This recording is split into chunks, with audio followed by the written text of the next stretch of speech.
अक्षय तृतीया क्यों इतनी महत्वपूर्ण है? अक्षय तृतीया का बहुत ही महत्व है। जो लोग इस दिन दान पुण्य स्नान ये सब करते हैं उनका कई गुना फल उनको मिलता है, तो इसलिए ये तिथि कभी नहीं छोड़नी चाहिए। ये बहुत इंपॉर्टेंट तिथि है। सूर्य भी उच्च का होता है मेष राशि में 10 डिग्री पे, और चंद्रमा भी उच्च का होता है आपका वृषभ राशि में 3 डिग्री पे। ऐसा कॉम्बिनेशन साल में एक ही बार बनता है, वो भी अक्षय तृतीया के दिन। सोना खरीदना क्यों इतना जरूरी है? महाभारत में जब पांडवों को वनवास मिला तो उस समय उन्हें खाने पीने की दिक्कत होने लगी, तो कृष्ण जी ने उनको एक अक्षय पात्र, उसमें से कभी अन्न खत्म नहीं होता था। मानसिक तनाव नहीं लेना चाहिए, किसी से लड़ाई झगड़ा नहीं करना चाहिए, हालांकि किसी को लोन भी नहीं देना चाहिए। किसी को अपनी आध्यात्मिक यात्रा शुरू करनी हो उसका भी महत्व हो सकता है। बिल्कुल, वास्तु में जो है हम कहते हैं कि अगर आपको कुबेर यंत्र लगाना है और अगर आपको कुबेर जी की मूर्ति लगानी है तो वो आप उत्तर दिशा में लगाएंगे। ये जो कुबेर जी हैं इनको कहते हैं ये कंजूस बहुत हैं। कोई श्राप मिला था इनको? एक जना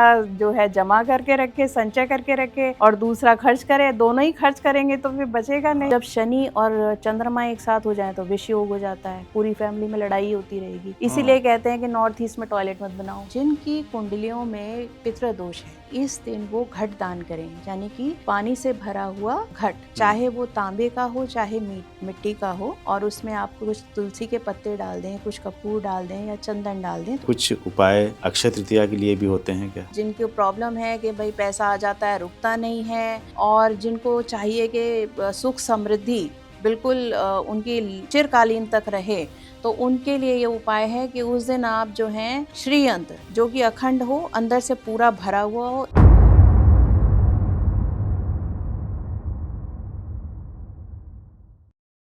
एक ऐसा दिन, एक ऐसी तिथि जिसमें कोई भी मुहूर्त पूछने की जरूरत नहीं है किसी पंडित से, किसी पुरोहित से। इस दिन का इतना महत्व क्यों है? कहते हैं कि आपको कोई भी शुभ काम करना हो आप आंख बंद करके कर दीजिए, क्योंकि यह है अक्षय तृतीया। साल में एक बार आती है, बहुत महत्व है। क्यों है इतना महत्व? क्या है इसके पीछे का रहस्य? शास्त्रों में इसका उल्लेख कहां पर आता है? भगवान परशुराम जी का जन्मदिन भी है अक्षय तृतीया को। अक्षय तृतीया को सोना चांदी ये खरीदना क्यों महत्वपूर्ण होता है? और भी क्या कुछ खरीदा जा सकता है, या हम अपनी आध्यात्मिक यात्रा की शुरुआत इस दिन से कर सकते हैं, इसका भी कुछ उल्लेख दिया गया है शास्त्रों में। नमस्कार, वंदे मातरम, जय हिंद। एक बार फिर से आपका बहुत बहुत स्वागत है तिवारी जी टॉक शो के इस बहुत ही खास एपिसोड में। आज का एपिसोड इसलिए खास है क्योंकि हमारे पास हैं अनामिका जी। अनामिका जी जानी मानी एस्ट्रोलॉजर हैं, न्यूमरोलॉजिस्ट हैं, टैरो कार्ड रीडर हैं, वास्तु एक्सपर्ट हैं, और भी बहुत कुछ करती हैं, खुद बताएंगी। अनामिका जी बहुत बहुत स्वागत है तिवारी जी टॉक शो में। धन्यवाद। ओम गुरुवे नमः, श्री मात्रे नमः। तिवारी जी बहुत बहुत धन्यवाद मुझे अपने पॉडकास्ट में बुलाने के लिए। जी, मेरा लगभग 12-14 साल से एक्सपीरियंस रहा है वास्तु और हॉरोस्कोप रीडिंग में। उसके बाद मैंने और भी विधाएं सीखी, क्योंकि मुझे लगा कि कहीं ना कहीं हमें अपने अध्यात्म से बहुत गहरा रिश्ता बनाना होगा, क्योंकि इसमें बहुत ही हमें सूक्ष्म तरीके से सूक्ष्म ऊर्जाओं को हमें पढ़ना होता है। जब भी हम कभी हॉरोस्कोप पढ़ते हैं या किसी के घर वास्तु करने जाते हैं तो वहाँ हमें पता चलता है कि वहाँ की ऊर्जाएं कैसी हैं, और एक वास्तुकार को वहाँ की ऊर्जाओं को समझने के लिए उसकी जो इंट्यूशन पावर है वो बहुत तेज़ होनी चाहिए। तो वो कैसे होगी? या तो वो होगी हमारे अध्यात्म से जुड़ने से, हमारे मंत्रों की साधना से, या फिर और भी जैसे आजकल विधाएं चल रही हैं कि ठीक है रेकी है, रेकी बहुत अच्छा एक माध्यम है। और भी मैंने कोशिश करी कि मैं कहीं ना कहीं से जो है अपने आप को इस फील्ड में इतनी डेप्थ में लेके जाऊं कि जिसका भी मेरे पास केस आए तो मैं उसके साथ एक कहना चाहिए एक ऐसा सॉल्यूशन दूं, होलिस्टिक सॉल्यूशन दूं कि उसको ज़रूर लाभ हो, चाहे वो वास्तु से लाभ हो, हॉरोस्कोप से हो, न्यूमरोलॉजी से हो। तो मेरी ये कोशिश रहती है कि मेरे पास जो भी क्लाइंट हो मैं उसकी प्रॉब्लम को सॉल्व कर पाऊँ। बाकी तो भगवान के ही हाथ में सब कुछ है। बिल्कुल, आखिर में सब कुछ भगवान के हाथ में है। जी हम अपना प्रयास कर सकते हैं। बिल्कुल। तो मुझे आज ये बताइए कि अक्षय तृतीया क्यों इतनी महत्वपूर्ण है? जी इसके पीछे का क्या क्या रहस्य है? हाँ, बिल्कुल रहस्यपूर्ण है। अक्षय तृतीया जो है वो आती है बैसाख मास में, हम्म। और बैसाख मास में तृतीया को हम्म। तीसरी तिथि, तीसरी तिथि का अपना महत्व है कि वो पंचांग में कही गई वृद्धिदायक। हम्म, और इसमें अक्षय क्यों कहा गया? अक्षय का मतलब होता है जो क्षय ना हो, जो हम्म, कभी खत्म ना हो। तो इस दिन कोई भी दान, पुण्य, स्नान या कोई ऐसा सकारात्मक कार्य आरंभ करते हैं, निवेश करते हैं, तो वो अनंत फलदायक होता है। तो इसलिए इसको अक्षय तृतीया को इतनी ज़्यादा महत्वता दी गई है और साल में सिर्फ एक ही बार आती है। हम्म, और इसको हम कहते हैं ज्योतिष में हम इसको अबूझ मुहूर्त कहते हैं। उसका मतलब है जो जिसका कोई खंडन नहीं है। इसमें हमें किसी पंचांग, जैसे आपने कहा कि पंचांग में भी हमें देखने की ज़रूरत नहीं है मुहूर्त, इसमें हर शुभ कार्य, हर मांगलिक कार्य किए जा सकते हैं। कोई भी विवाह आदि हो, गृह प्रवेश हो, तो इस तरह के सभी मांगलिक कार्य इसमें करने चाहिए। बिज़नेस स्टार्ट करना चाहिए, कोई आप नई एजुकेशन स्टार्ट करना चाहिए, वो करना चाहिए। क्यों? क्योंकि वो दीर्घकालीन तक आपकी चलेगी वो चीज़। तो इसलिए अक्षय तृतीया बहुत इम्पोर्टेंट है। इसके अलावा और भी इससे जुड़े हुए बहुत रहस्यमय, रोचक हमारी कहानियाँ आती हैं जिसमें हाँ, कि बिल्कुल सुनाइए, आज सुनने आए हम। बिल्कुल। जैसे इसको युगादि तिथि भी कहा जाता है। अच्छा। युगादि तिथि मतलब हुआ कि जब सतयुग खत्म हुआ और त्रेता युग स्टार्ट हुआ, हाँ, हाँ। तो ये अक्षय तृतीया के टाइम पे त्रेता युग स्टार्ट हुआ। हम्म, अब इसमें एक और बहुत रोचक चीज़ आती है तिवारी जी, कि हमारे जो धर्म हैं, धर्म जो हमारा है वो 4 स्तंभों पे खड़ा है। 4 स्तंभों में सबसे पहले आ गया आपका सत्य, फिर आया आपका पवित्रता, फिर आया आपका तपस्या हम्म, और चौथा स्तंभ हुआ दान। हम्म, अब सतयुग, त्रेता युग, द्वापर युग और कलयुग, हर युग में एक स्तंभ जो है वो कमज़ोर हो जाता है, गिर जाता है। हम्म, तो सतयुग में तो चारों स्तंभ खड़े थे, हम्म, तो उस समय सब कुछ बहुत अच्छा था, सत्य भी था, पवित्रता भी थी, लोगों का मानसिक पवित्रता थी, सब कुछ था। लेकिन त्रेता युग में जो है वो सत्य थोड़ा कमज़ोर पड़ा। फिर उसके बाद क्या था, राजाओं का जो है अब वो होना शुरू हो गया, मतलब अत्याचार करना शुरू कर दिया, तो इस तरह की वृत्तियाँ आनी शुरू हुई। हम्म, अब होते होते कलयुग में सिर्फ हमारे पास एक दान का स्तंभ बचा है। हम्म, बाकी के 3 स्तंभ बहुत कमज़ोर हैं। बहुत कम लोग रह गए हैं जो इन सब चीज़ों को अब फॉलो करते हैं, मानते हैं। तो इसलिए अक्षय तृतीया का बहुत ही महत्व है। जो लोग इस दिन दान, पुण्य, स्नान ये सब करते हैं, उनका कई गुना फल उनको मिलता है। तो इसलिए ये तिथि कभी नहीं छोड़नी चाहिए। ये बहुत इम्पोर्टेंट तिथि है।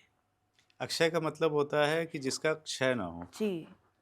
तो जो आपने जो खत्म ना हो, जो जो दान कर दिया वो अक्षय हो गया, जो पुण्य कर दिया अक्षय हो गया। वो हमेशा आपके रजिस्टर कॉपी में चढ़ जाएगा, आपकी बैंक की पासबुक में। बिल्कुल, बिल्कुल, आपके पुण्य कर्मों में जो है वो चढ़ जाएगा और वो अनंत गुना चढ़ेगा। ये भी कुछ बात। स्पेशल महत्व है कि मतलब क्या चीज़ दान करनी चाहिए, जी, किसको दान करनी चाहिए, जी। किस मुहूर्त में, सुबह करें या शाम को करें, ऐसा भी कुछ है? जैसे इस बार जो है 19 अप्रैल को शुरू होगी हम्म, तृतीया। 10:49 पे शुरू हम्म, होगी सुबह, हम्म, तृतीया लगेगी और अगले 20 तारीख को लगभग 7:27 तक रहने वाली है। हम्म, इस दौरान किए गए जितने भी आपके दान, पुण्य, स्नान और जो भी नए कार्य आप करना चाहते हैं, निवेश करना चाहते हैं, गोल्ड, सोना खरीदना चाहते हैं, तो वो सब आप कर सकते हैं पूरा दिन। हम्म, लेकिन जैसे कि हम कहते हैं कि और इसका क्या ज्योतिषीय गणना के हिसाब से और क्या महत्व है? हम्म, इस समय इस दिन जो है, इसमें और ख़ासियत ये है कि सूर्य भी उच्च का होता है, मेष राशि में 10 डिग्री पे और चंद्रमा भी उच्च का होता है। हम्म, चंद्रमा हो गया आपका वृषभ राशि में 3 डिग्री पे। हम्म, ऐसा कॉम्बिनेशन साल में एक ही बार बनता है, अच्छा। वो भी अक्षय तृतीया के दिन। हाँ। सूर्य हमारे ज्योतिष में राजा कहा गया और हम्म, चंद्रमा को उपाधि दी गई रानी की। तो मतलब जो राजा रानी दोनों ही उच्च स्थिति में हों, हम्म, तो उस दिन अगर आप ये सब कार्य करते हैं तो आपके फलित हो जाते हैं।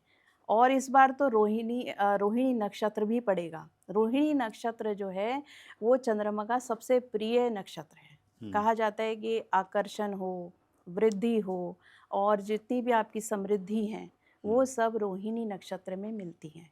हम्म। तो इस दिन का महत्व बहुत बढ़ जाता है। सोना खरीदने को कहते हैं कि सोना, और इस बार तो अब 2.5 लाख 1.5 लाख हो गया है सोना, हाँ, तो खरीदना हमारे बस की तो बात नहीं है, खैर।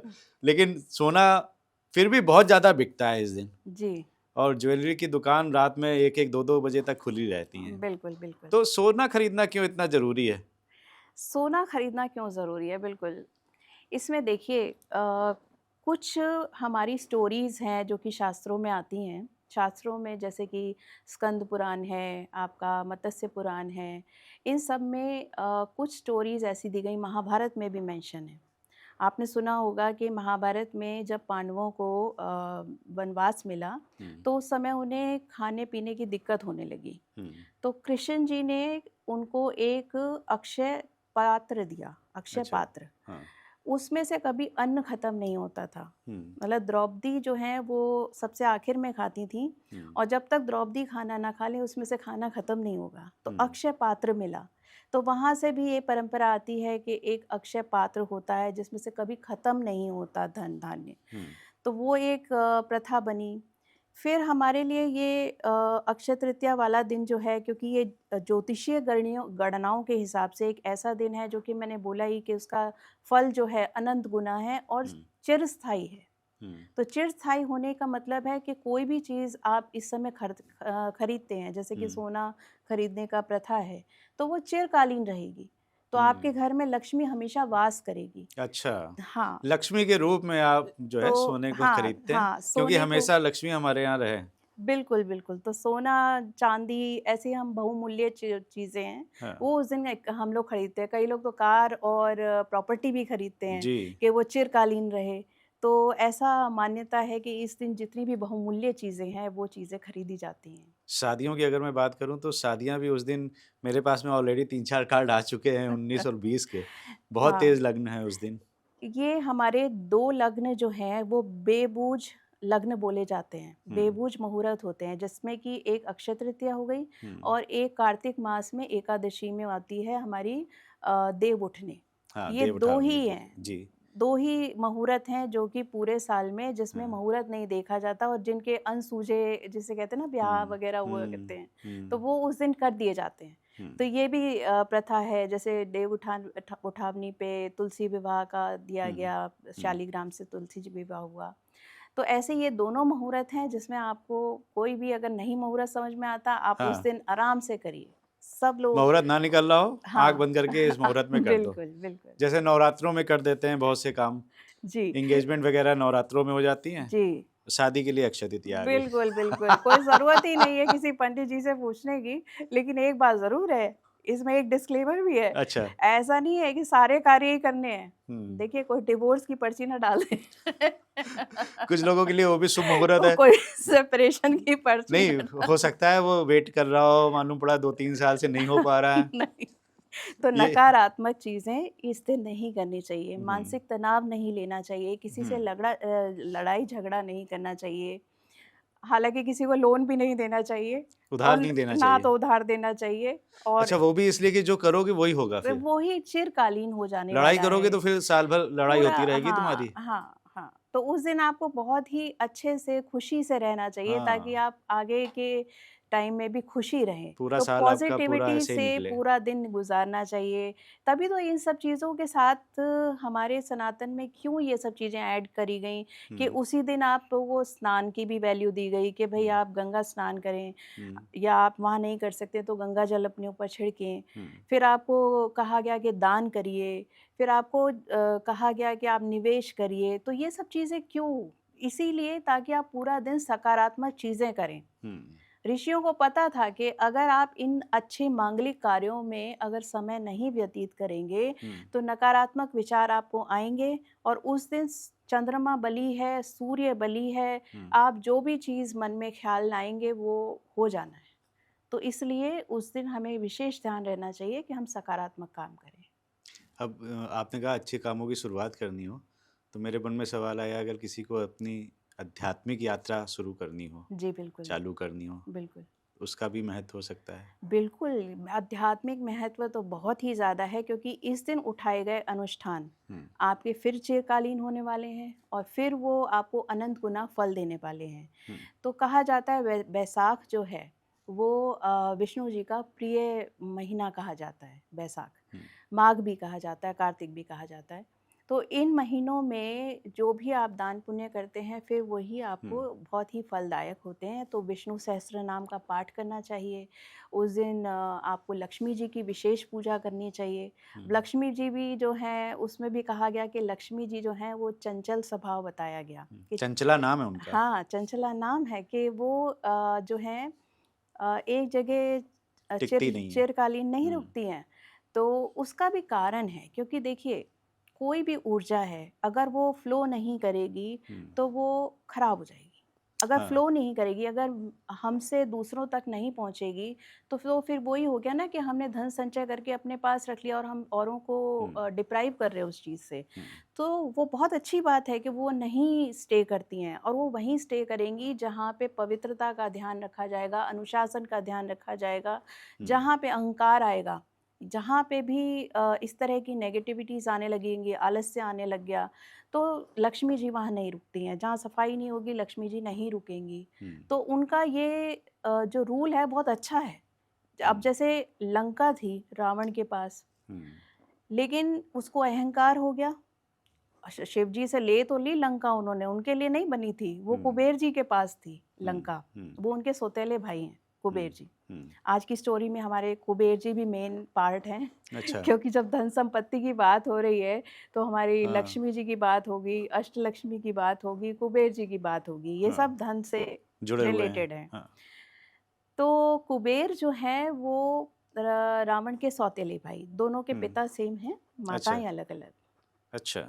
हाँ, तो कुबेर को लंका मिली हुई थी, लेकिन रावण ने उनसे छीन ली, और फिर वो उसके बाद वो उत्तर में चले गए, कुबेर जी उनको छोड़ गए। अब जो है अहंकार रावण का इतना बढ़ गया था, वो तो हमने देखा ही रामायण में। तो वो सब लंका जो थी सोने की लंका, वो हनुमान जी ने जला दी।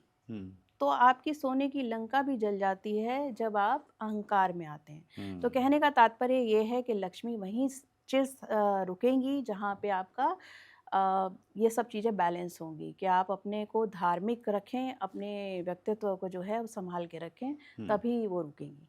अब बात आई कुबेर की। कुबेर जी का नाम ले लिया आपने तो। हाँ, कुबेर जी बहुत हमारे वास्तु में एक्चुअली कुबेर जी का काफ़ी रहता है कि कहाँ लगाएं कुबेर अच्छा, यंत्र। कुबेर की मूर्ति और यंत्र हाँ, कहाँ पे यंत्र लगाएं? कहाँ लाएं? नॉर्थ ईस्ट ज्यादातर बताते हैं नहीं, वास्तु नॉर्थ में। ईस्ट नहीं लगाते हैं। कुबेर जी का स्थान है अलकापुरी, नॉर्थ। नॉर्थ में? हाँ, नॉर्थ में। कुछ लोग कहते हैं पैसा साउथ से आएगा, कुछ नॉर्थ से आएगा, ये भी बड़ा कंफ्यूजन करके रखा हुआ है। चलिए ये बाद में पूछूंगा, पहले कुबेर जी वाला बताइए आप। हाँ, तो कुबेर जी जो हैं वो नॉर्थ में अलकापुरी में स्थापित हो गए, और वो कहे गए देवताओं के खजांची। अच्छा। मतलब वो पैसे ऐसे नहीं देते हैं कि जैसे लक्ष्मी जी धनदायक मानी गई हैं, लेकिन कुबेर जी को धनदायक नहीं माना गया। उनको माना गया कि वो मैनेजर हैं, वो कैशियर उसके है। कैशियर हैं, संरक्षक हैं, कैसे मैनेजमेंट करना है मनी का, तो वो कुबेर जी करते हैं, क्योंकि देवताओं का सारा खजाना वो ही देखते हैं। जो पृथ्वी के अंदर के जितने भी खजाने हैं, बहुमूल्य चीज़ें हैं, वो सब कुबेर जी के अंडर हैं। वही उसको सही जगह पे लगाते हैं। कहना चाहिए कि इन्वेस्टमेंट हमारी बहुत पहले से चल रही थी। तो कौन सा धन कहाँ निवेश करना है वो कुबेर जी को पता है जी। तो क्योंकि उनको ये कला आती है इन्वेस्टमेंट की, तो उत्तर दिशा हमारे यहाँ कही गई धन के लिए, अपॉर्चुनिटीज़ के लिए। तो वास्तु में जो है हम कहते हैं कि अगर आपको कुबेर यंत्र लगाना है और अगर आपको कुबेर जी की मूर्ति लगानी है तो वो आप उत्तर दिशा में लगाएंगे, क्योंकि वहीं से आपका पैसे का फ्लो आएगा। और जब अगर पैसे का फ्लो आ गया, अब आपका दूसरा क्वेश्चन बनेगा कि रुकता तो है नहीं पैसा। वही बात हो गई कि लक्ष्मी जी चली जाती हैं, अब उन्हें रोके कैसे? तो एक तो ये उपाय हुआ कि हम कुबेर जी को रखें और कुबेर जी हमें डायरेक्शन दें कि हमें कहाँ कहाँ निवेश करना है, हमारी बुद्धि वैसे चले कि हम इन्वेस्टमेंट भी करें, सेविंग भी करें। वास्तु में हमारा एक जोन होता है वेस्ट और साउथ वेस्ट के बीच, मतलब पश्चिम और दक्षिण पश्चिम के बीच में। ठीक, उसको हम बोलते हैं वेस्ट साउथ वेस्ट जोन। वो माना जाता है सेविंग्स का जोन। ठीक है, एजुकेशन और सेविंग्स का जोन वो थोड़ा सा निकाल करके एक जोन बनता है। उसमें हम कहते हैं आप अपनी तिजोरी रखिए। अच्छा। और तिजोरी जो है वो थोड़ी सी ऊपर होनी चाहिए, नीचे नहीं रखी होनी चाहिए, फर्श पे नहीं, ऊपर रखते हैं। और उसका जो द्वार है वो खुलेगा नॉर्थ। अब नॉर्थ क्यों? क्योंकि कुबेर जी वहाँ बैठे हैं। तो ओके। कुबेर जी जो हैं वो उनके संरक्षक हैं धन के, और वो उसको लॉन्ग टर्म स्टेबिलिटी देते हैं। और जो हमारा साउथ वेस्ट का एरिया होता है वो पृथ्वी तत्व है, वो जो है स्टेबिलिटी का कारक है। तो वहाँ जाके जब धन जो है इस तरह से हम एक कहना चाहिए एनर्जी फ्लो बनाते हैं कि जिस तरह से कि कैसे सब काम होने हैं, तो डायरेक्शन वाइज आमने सामने या इस तरह से हम लोग कॉम्बिनेशंस होते हैं जो लोग वास्तु नहीं जानते या जो नहीं इसमें इंटरेस्ट लेते, उनको नहीं पता होता कि एनर्जी गेम जो चल रहा होता है हाउस में वो कैसे चल रहा होता है। तो बैलेंसिंग फैक्टर्स क्या हैं कि हम कहते हैं साउथ को हैवी रखना है, साउथ वेस्ट को हैवी रखना है। क्यों? क्योंकि वहाँ पृथ्वी तत्व है। पृथ्वी तत्व का मतलब है स्टेबिलिटी। तो स्टेबिलिटी अगर धन में रखनी है तो हमने कहा तिजोरी वहाँ रखिए, तो आपका धन जो है वो लॉन्ग टर्म तक चलेगा। अब ये बताइए कि ये जो कुबेर जी हैं, हाँ। इनको कहते हैं ये कंजूस बहुत हैं। कोई श्राप मिला था इनको? श्राप मिला था इनका। श्राप जो है वो यही है कि इनको ये यक्ष राज हैं, यक्ष राज हैं। और यक्ष जो होते हैं उनका काम यही है कि वो धन को संचय करना, खर्चा ना करना और उसको संभाल के रखना। तो वो यही काम के लिए हैं, इसीलिए वो उनको जो है यही ड्यूटी दी गई है देवताओं ने कि आप जो है बस केवल हमारी रक्षा करें। किसी ने मुझे एक कहानी सुनाई थी कि लक्ष्मी देवी ने ये आशीर्वाद दे दिया कि जाओ मैं आती तुम्हारे घर में, और वो कुबेर जी हैं वो देते ही नहीं है। कहते वो बड़े कंजूस बैठा रखे हैं आपने। तभी तो हमें दो लोगों की बहुत जरूरत है। हाँ। एक जना जो है जमा करके रखे, संचय करके रखे, और दूसरा खर्च करे। दोनों ही खर्च करेंगे तो फिर बचेगा नहीं। तो ये एक आपने सही कहा। एक को परिवार रोकना मतलब घर में पड़ेगा। भी पति पत्नी में ऐसे पाए जाते हैं। कई जगह देखा जाता है दोनों बहुत खर्चीले हैं, हाँ, तो उनके कई जगह घर दोनों में कंजूस। हाँ, लेकिन बैलेंस में रहें तो जरा अच्छा बैलेंस में है। देखिए दोनों कंजूस भी होंगे ना, तो वही बात हो गई कि अगर एनर्जी का फ्लो नहीं होगा, लक्ष्मी जी जाएंगी नहीं, तो घर के लोग जो है परेशान ही रहेंगे। बच्चे जो हैं वो परेशान रहेंगे कि धन संचय करते जा रहे हैं, हमें तो कुछ मिल नहीं रहा, तो खुशी नहीं रहेगी। सही बात। लक्ष्मी जी का क्या है, उन्हें खुशी देनी है, समृद्धि देनी है। अगर आप पैसा दबा के बैठ जाएंगे तो उससे खुशी थोड़ा मिल जाएगी आपको। धन अपने आप में कुछ नहीं है। अच्छा, आपके पास में तो बहुत से उपाय होंगे, आप एस्ट्रोलॉजर भी हैं, वास्तु भी करती हैं और न्यूमरोलॉजिस्ट भी हैं। तो ये सवाल बहुत पूछते हैं भाई, किसी को बहुत जल्दी जल्दी धन चाहिए या धन रुकता नहीं है, किसी को करोड़पति बनना हो तो कुछ उपाय बताइए। सीधा करोड़पति। हाँ, आजकल बताते हैं ना 15 दिन में करोड़पति बनो, ऐसे उपाय। नहीं, ऐसे नहीं होता है। देखिए सबसे बड़ी शक्ति होती है संकल्प शक्ति। जिसमें संकल्प शक्ति अच्छी होगी वही कोई भी कार्य को सिद्ध कर पाएगा।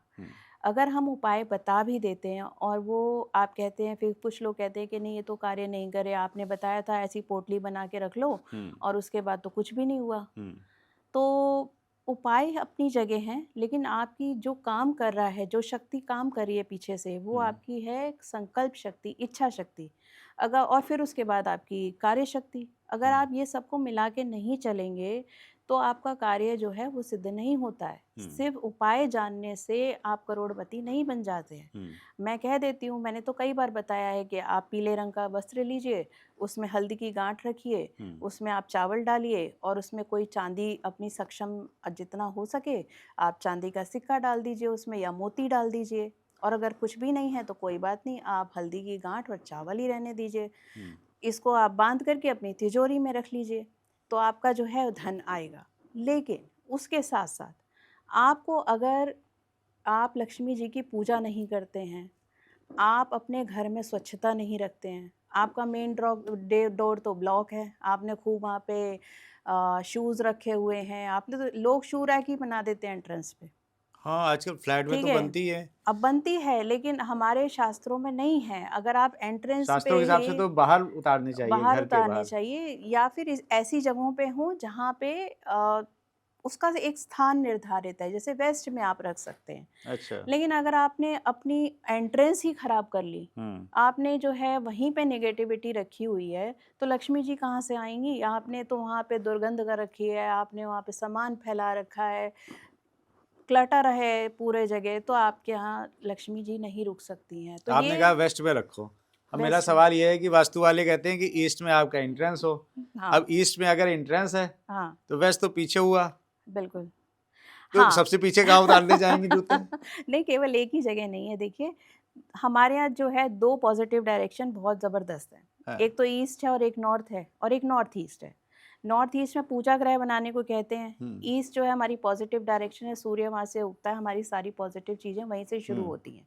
जीवनदायक है वो, आत्मा का कारक है। वही रिस्पेक्ट हमारे दिल में होनी चाहिए। अगर हम उस रिस्पेक्ट को करते हैं कि जो हमारा जीवनदायक है, क्या हम वहीं पे जूते भी उतारेंगे? क्या हम मतलब ये करेंगे कि वहाँ पे हम सब गंदगी फैला के भी रखें? जब तक आपकी माइंड की कंडीशनिंग सही नहीं है, आपकी जो हमें समझाया गया था, वास्तु है क्या? सब कुछ नेचर से ही तो रिलेटेड हमने एक बनाया था सिस्टम।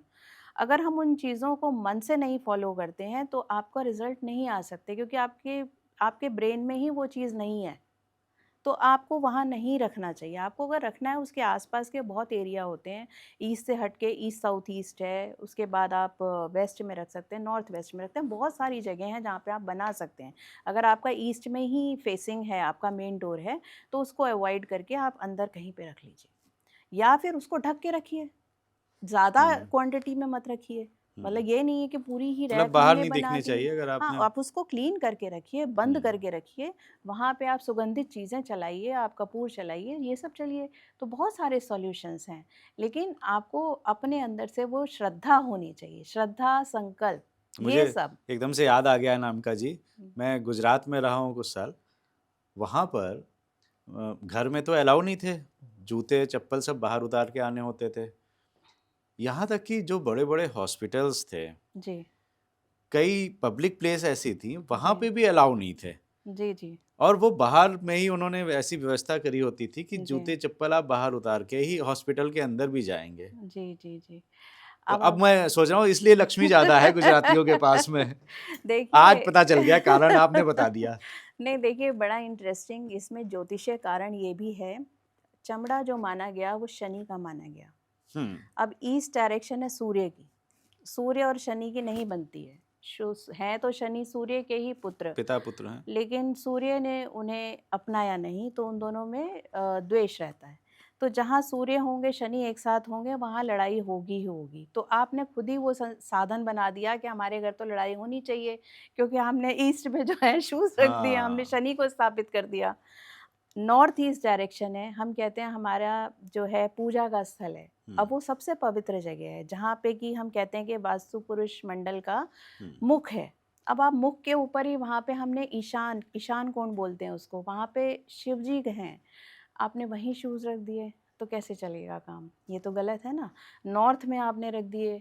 तो ये जो चीज़ें हैं, ये शनि की जो चीज़ें हैं, वो हम कहते हैं कि आप इन डायरेक्शंस में उनका बनती नहीं है, ना बृहस्पति से, ना उनकी सूर्य से, और ना ही चंद्रमा से। अच्छा। और चंद्रमा जो है नॉर्थ ईस्ट में उच्च के होते हैं।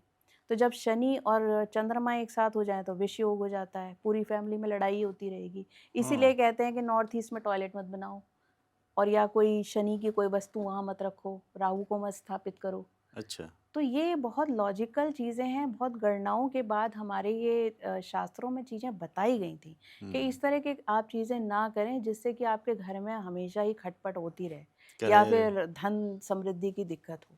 ये शनि बेसिक देव की बहुत कम लोगों से पड़ती है फिर तो। नहीं, ऐसा आपने बता दिया सूर्य से नहीं पड़ती, चंद्रमा से नहीं पड़ती, बृहस्पति से नहीं पड़ती है, अब वो तो देखिए राहु शुरुआत, केतु से पड़ती है। राहु केतु तो उनके मित्र हैं। ये दो हाँ। पार्टीज हैं। अच्छा, दो दो दो। पार्टीज हैं, हम्म जिसमें कि मंगल, चंद्रमा और बृहस्पति हम्म और सूर्यदेव, इन सब की आपस की अपनी एक टीम है। हम्म और शनिदेव, सूर्य और केतु, इन लोगों की अपनी टीम है। बुध जो है जिनके साथ रहेंगे वो शनिदेव राहु उनके और साथ, केतु। हाँ, ये एक टीम है। हम्म तो बुध जिनके साथ होंगे वो वैसा ही व्यवहार करेंगे। अच्छा, और शुक्र? हाँ, और शुक्र, शुक्र शनि के साथ, शनि के शुक्र साथ। शनि के राहु केतु, इनकी अपनी टीम है। तो जब भी इन दोनों का टकराव होगा, हाँ। तो वो सब चीजें खराब करेगा, द्वेष करेगा। यही सब तो हॉरोस्कोप में हम लोग देखते हैं। लेकिन कहते हैं नेम फेम पैसा ये राहु दिलाता है लग्जरी, सूर्य दिलाता है, शुक्र दिलाता है। जी, बिल्कुल, बिल्कुल सही कहा आपने। तो लोग इन्हीं की पूजा ज्यादा करेंगे फिर। नहीं, ऐसा नहीं है। देखिए सूर्य जो है वो फ़ेम दिलाता है, ठीक है? फ़ेम जो है उनके हाथ में है। सरकारी काम हो गए, फ़ेम हो गया, वो हम्म, सूर्य से आता है।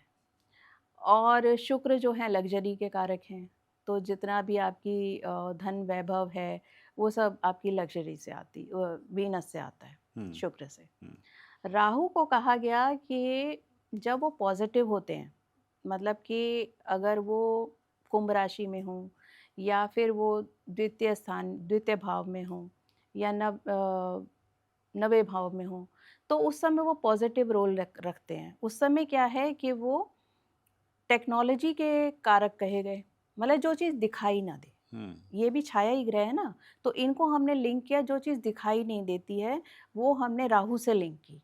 तो आपका वाईफाई सिस्टम हो गया, आपका इंटरनेट हो गया, ये जो सब हम लोग कर रहे हैं वो जो भी राहु है। टेक्नोलॉजी है, ये सब राहु का ही क्षेत्र है। हाँ, तो कलयुग में राहु का तो बहुत ज़्यादा रोल है। बोलबाला है। और अगर राहु आपका दशम में बैठ जाए, तो आप देखेंगे बहुत पॉलिटिशियंस के में मिलेगा आपको राहु दशम में बैठा हुआ। एआई आ तो गया, वो आप देखिए राहु। हाँ, वो चाहे तो वो आपको बहुत ऊँचाइयों तक ले जा सकता है। लेकिन अल्टीमेटली इन तीनों का काम क्या है? शनि, राहु, केतु। हम्म, इन तीनों का काम क्या है कि आपको अल्टीमेटली सब भोग विलास देंगे, हम्म, लेकिन आपको अल्टीमेटली स्पिरिचुअल पाथ पे लेके जाएँगे।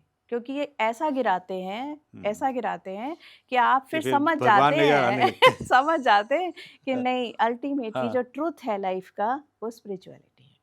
तो इसलिए ये ग्रह बुरे नहीं हैं। ये आपके जीवन में इसीलिए आते हैं, आपको ये शिक्षा देने के लिए आते हैं कि देखो भोग-विलास ये सब चीज़ें जो हैं, हम्म, वो हम मनुष्य के लिए अंतिम लक्ष्य नहीं है। मनुष्य का अंतिम लक्ष्य है अपनी एक तो जानना अपने आप को और ईश्वर तक पहुँचना। तो ये बहुत पॉज़िटिव वे में देखना चाहिए इन ग्रहों को भी। चलिए अब वापस आते हैं एक बार फिर से। हम लोग अक्षय तृतीया से कहीं और भटक गए थे। जी, राहु केतु शनि में चले गए थे। जी। बात कर रहे थे अक्षय तृतीया के ऊपर। तो अक्षय तृतीया में दान का महत्व आपने बताया। दान करने का महत्व क्यों इतना ज्यादा है? क्यों कहते हैं कि इस दिन दान बहुत करना चाहिए? हाँ, तिवारी जी, जैसे हमने शुरू में बोला कि इस दिन जो भी दान करते हैं हम, तो वो अक्षय वही हो गया कि कई गुना मिलके आपको मिलता है और चिरकालीन तक रहता है। इसमें बात आती है कि दान जो वैसे तो अपने आप में ही बहुत अच्छा है, जैसे कि अन्न का दान हुआ, महादान माना गया। तो इस दिन जो है आप गेहूँ का दान हो गया, जौ का दान हो गया, ये सब लोग करते हैं दान, गुड़ का दान हो गया। बाकी जो है पानी का दान, इसमें कहते हैं हम उदकुंभ दान कहते हैं, जिसे हम्म, मतलब पानी का घड़ा भरा हुआ वो दान करना। तो इसकी महत्वता जो आती है वो इसलिए आती है कि जिनकी कुंडलियों में पितृदोष है, पितृदोष होने के कारण कुछ ऐसी असंतुष्टि रह जाती है पितरों की कि वो पूर्ण नहीं हो पाती। तो उन लोगों के लिए एक बहुत अच्छा मौका है कि इस दिन वो घट दान करें, यानी कि पानी से भरा हुआ घट, हम्म, चाहे वो तांबे का हो चाहे मिट्टी का हो, और उसमें आप कुछ तुलसी के पत्ते डाल दें, कुछ कपूर डाल दें या चंदन डाल दें थोड़ा सा डाल के, हम्म, और वो या ब्राह्मण को, यात्री को, किसी को भी जो ज़रूरत है, या आप प्याऊ भी लगवा सकते हैं। तो इस दान को महादान माना गया। हम्म, अब पितृ जो होते हैं उनको हमेशा हम जल का तर्पण करते हैं। हम्म, तो जल का तर्पण होने की वजह से हमें जो है इस दिन इसका दान करना चाहिए। हम्म, अब पितृ दोष का पता कैसे चले कि भाई किसी की कुंडली में पितृ दोष है? हम्म, तो पितृ दोष मतलब पिता या फिर उनके पूर्वज, एंसेस्टर्स। तो अगर वो असंतुष्ट हैं तो आपकी कुंडली में ये दिख जाता है। कैसे दिखता है? जैसे सूर्य पिता का कारक माना गया। हम्म, 9वां ग्रह जो है हमारे एंसेस्टर्स का माना गया। अगर मान लीजिए सूर्य के साथ राहु बैठ जाए, केतु बैठ जाए या फिर शनि बैठ जाए या इनकी दृष्टि संबंध हो जाए, हम्म, तो आपका पितृदोष माना जाता है। इसी तरह से अगर नवें घर का स्वामी, नवा नवा भाव जो लोग कुंडली जानते होंगे, हम्म, नवा भाव जो है वो एंसेस्टर्स का होता है। इस केस में भी यही होगा कि अगर उसका स्वामी पीड़ित है या वहाँ पे सूर्य और राहु का बैठ जाना हुआ या दृष्टि हो जाती है शनि से, केतु से, हम्म, तो ये सब कारण बनते हैं पितृदोष के। हालांकि इसके अलावा कुछ और भी कॉम्बिनेशंस हैं जो पितृदोष के बनते हैं, किसी भी जानकार ज्योतिष से पता किया जा सकता है। जिन जिन की कुंडली में है उनको अक्षय तृतीया पे घट दान ज़रूर करना चाहिए, पानी से भरा हुआ मटका, चाहे तांबे का हम्म, हो चाहे हम्म, वो मिट्टी का हो। तो उनको पितरों को जो है बहुत ही उससे संतुष्टि मिलती है। और उनको कहा जाता है कि वो गरुड़ पुराण में कहते हैं ना, हम्म, वैतरणी नदी पार पार कर जाते करना, हैं। वो हाँ। बड़ा उनके लिए मुश्किल काम होता है। तो उसमें उन्हें लाभ होता है और आपको अनेकों आशीर्वाद मिलते हैं। हम्म। ये कहता है।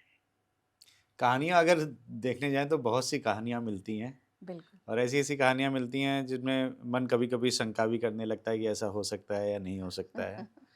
बहुत सी बिल्कुल। कहानियाँ हमारे शास्त्रों में दी गई हैं, और बिल्कुल। धर्म अध्यात्म से जुड़ी हुई तो बहुत सी कहानियाँ हैं। हाँ, अक्षय तृतीया से ही रिलेटेड उसी दिन कई ऐसे घटनाएँ हुईं, जैसे कि जो छठा अवतार है विष्णु जी का, हम्म, परशुराम जी, हम्म, उनका जन्म दिवस भी उसी दिन होता है। जी। परशुराम जी ब्राह्मण होते हुए भी उनमें जो गुण थे वो क्षत्रिय के थे। हम्म, और जो उनके पिता थे जनदग्नि हम्म, और रेणुका, हम्म, उनसे वो पैदा हुए। वहाँ का जो राजा था, हम्म, राजा सुवर्ष बाहु, उसने इनके पिता की हत्या कर दी। क्यों कर दी? क्योंकि इनके पास जो है वो कामधेनु गाय थी। हम्म, कामधेनु गाय चुराने के लिए चुरा ली गई और फिर उसके बाद इनके पिता की हत्या कर दी गई। तो इन्होंने, परशुराम जी ने ये प्रण लिया कि मैं इस तरह के अहंकारी जितने भी क्षत्रिय राजा हैं उनको जीवित नहीं छोड़ूंगा हम्म, और मैं हमेशा उन लोगों का संहार कर दूंगा। 21 बार उन्होंने पृथ्वी से अहंकारी जो क्षत्रिय थे उनका नाश किया कि जब भी अधर्म फैलाएं। हम्म, तो एक स्टोरी ये भी बनती है कि परशुराम जी का जन्म हुआ, छठा अवतार आया विष्णु जी का। फिर उसके बाद एक स्टोरी आती है हमारे पास सुदामा जी की, बड़ी ही सुंदर स्टोरी है कि द्वारका में जाते हैं सुदामा जी, उनके पास थोड़े से अक्षत होते हैं और वो चाहते हैं कृष्ण जी से मिलने, और जो वो वहाँ के राजा बन चुके हैं द्वारका के। तो जब जाते हैं तो सोचते हैं कि क्या कृष्ण अब मुझे पहचानेंगे, क्या हम्म, वो मेरे हम्म, को अपने पास आने देंगे। बड़ा संशय होता है उनके मन में। तो जब वो द्वारपाल को बताते हैं, कृष्ण को पता चलता है कि सुदामा आए हैं मिलने, तो वो बड़े प्यार से उन्हें बुलाते हैं और अपने पास बिठाते हैं। और जब वो छुपा रहे होते हैं अपनी पोटली, तो हम्म, कहते हैं कि क्या है आपके पास, क्या क्या छुपा रहे हैं सुदामा? हम्म, तो वो दिखाते हैं अपनी पोटली में कि थोड़े से अक्षत हैं। हम्म, और तो ले लेते हैं चिवड़ा या चावल या ऐसे कुछ उनके पास होता है, वो बड़े उससे खाते हैं। तो ये स्टोरी है, भक्ति की है, एक प्यार की है। तो वो भक्त जो है, सोचिए कृष्ण जी से उन्होंने कुछ नहीं मांगा। हम्म, जब वो वापस गए, उनकी झोंपड़ी जो है महल हो गई और सुख समृद्धि सब उनके पास आ गई बिना मांगे। हम्म। तो ये दिन भी कहा जाता है, इस दिन सुदामा जी वहाँ गए थे, तो उन्हें सुख समृद्धि बहुत मिली। चलिए, कुछ लोग उपाय के नाम पे इंतजार करते हैं कि ये दिन ये तिथि आएगी तो ये काम करेंगे। जैसे होली और दिवाली में बहुत सी तांत्रिक क्रियाएं होती हैं, सिद्धियां प्राप्त करी जाती हैं। तो इस तरह का कुछ उपाय अक्षय तृतीया के लिए भी होते हैं क्या? जी, बिल्कुल। जब बात तो अक्षय तृतीया पे हमारी देखिए 3 पहलुओं पे ज़्यादा हुई कि हमने बात करी दान की, स्नान की। फिर बात आ जाती है सुख समृद्धि। हम्म, हमने बात करी लक्ष्मी जी की, हम्म, अष्टलक्ष्मी जी की। हम्म, लक्ष्मी जी के 8 प्रकार हैं, हम्म, जिसमें कि सारी ही संपन्नता आ जाती है। हम्म, इनमें से मुख्य जो हैं, एक हैं गज लक्ष्मी, हम्म, जिसमें आपने देखा होगा लक्ष्मी जी हैं और उनके दोनों तरफ 2 हाथी हैं जो कि वर्षा कर रहे हैं। जी। वो गज लक्ष्मी जो हैं, आपने देखा होगा कि कई मंदिरों के बाहर ये आपको तस्वीर मिलती है। हाँ, ये ये पत्थरों में भी हाँ उकेरी जाती हाँ है, हाँ, कई जगह बिल्कुल मंदिरों में बिल्कुल। देखा है मैंने। हमेशा ये बनती है और पुराने घरों में हम्म, इनको बाहर लगाया जाता था। जी। तो गज लक्ष्मी कहा जाता है कि वो स्टेबिलिटी वाली लक्ष्मी है, हम्म, तो इसका बड़ा महत्व है। तो आप अपने मुख्य द्वार पे जो है या तो अष्टलक्ष्मी लगाएं और या फिर गज लक्ष्मी का चित्र लगाएं, या फिर आप पेंटिंग लगाएं या स्टोन पे बनवा के लगाएं, तो वो बहुत शुभ होती है मुख्य द्वार पे। मुख्य द्वार के बाहर मतलब? मुख्य द्वार के बाहर, ओके। बिल्कुल। और बाकी जो है कुछ उपाय ऐसे हैं जो कि जैसे आपने कहा कि आध्यात्मिक दृष्टि से कैसे कर सकते हैं, तो इस दिन एक बीज मंत्र है माता लक्ष्मी का, वो आप अनुष्ठान ले सकते हैं। जैसे कि उस वो मंत्र है श्रीम श्रीम। तो वो मंत्र माता लक्ष्मी का जो है वो जैसे एक बीज में वृक्ष होता है, तो वही देवी की एनर्जी उस बीज मंत्र में होती है, देवी या देवता की। जब आप उसे करते रहते हैं, मंत्र को करते रहते हैं, तो एक दिन वो एक बड़ा वृक्ष बन जाता है और आपकी वो सिद्धि हो जाती है। जी। तो ये वाला जो मंत्र है वो गुरु से लिया हो तो बहुत अच्छी बात है, क्योंकि हमारे देखिए शास्त्रों में है कि गुरु मंत्र ही जो है वो फलित होता है। लेकिन जैसे अगर जिन लोगों के पास गुरु नहीं है, तो वो लोग शिव जी को अपना गुरु बना के और इस मंत्र का अनुष्ठान कर सकते हैं। फिर भी मैं कहूँगी कि किसी पंडित से ज़रूर पूछें कि इसकी विधि विधान क्या है। इसकी एक माला रोज़ करनी है आपको, 40 दिन का अनुष्ठान करें और 108 बार जो है वो श्रीम श्रीम श्रीम करके ऐसे आपको इसका जाप करना है। तो लक्ष्मी, माँ लक्ष्मी जो है इससे प्रसन्न होती हैं और आपको ये आशीर्वाद मिलता है। लेकिन इसमें बस ये देखना होगा कि आप जो बोलें वो मन में बोलें या धीमी गति से बोलें, इसमें ये थोड़ा ध्यान रखना होता है। और क्योंकि बीज मंत्र बहुत पावरफुल होते हैं, तो जब आप बहुत ज़्यादा करने लगते हैं तो आपके अंदर की ऊर्जाएं बढ़ने लगती हैं। आपको अनुभव होगा कि आप में कुछ आप हो सकता है थोड़े विचलित हों, हो सकता है आपको थोड़ा गर्मी ज़्यादा लगने लगे, इस तरह की भी चीज़ें होती हैं। तो इसलिए बहुत ज़्यादा नहीं करना, एक दिन में एक माला कीजिए, 40 दिन का पहले अनुष्ठान करिए, फिर उसके बाद उसको धीरे धीरे बढ़ाइए। तो ये जैसे कि संख्या जो है अब कलयुग में तो है 3 लाख से 5 लाख तक की होती ही है। अच्छा। तो वो तो है ही, मेहनत लगती है करोड़पति बनने में।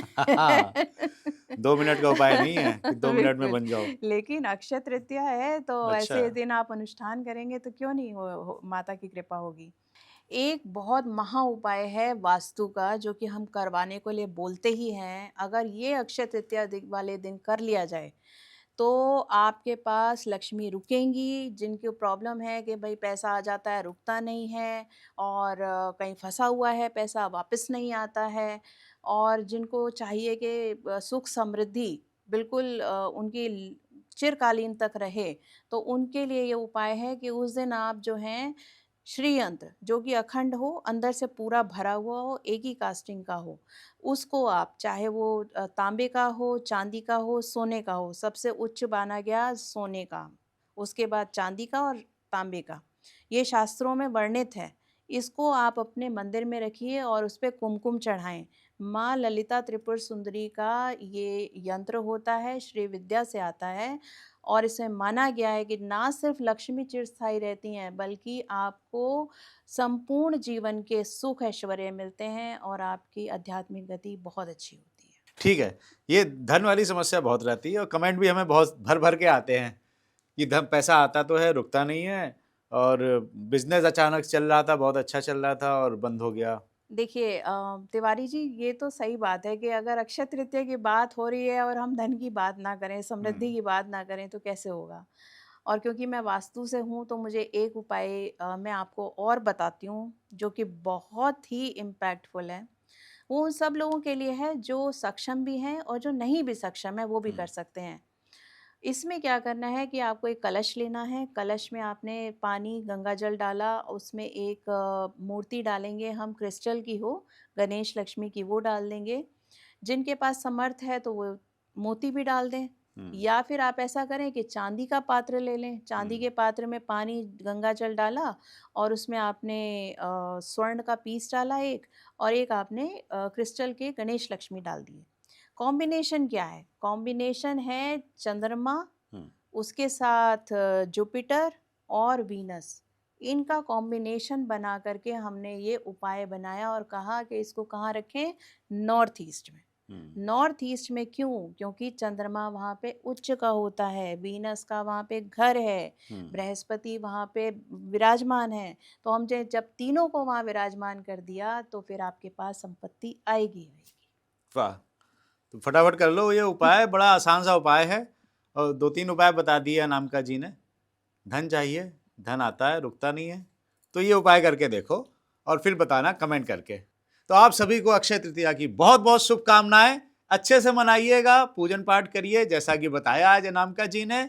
और ये एपिसोड कैसा लगा आपको जरूर कमेंट करके हमें बताइएगा। अच्छा लगा तो लाइक कर दीजिए, और अगर अभी तक आपने तिवारी जी टॉक शो को सब्सक्राइब नहीं किया है तो सब्सक्राइब जरूर कर दीजिए और अपनी सेहत का बहुत बहुत ध्यान रखिए।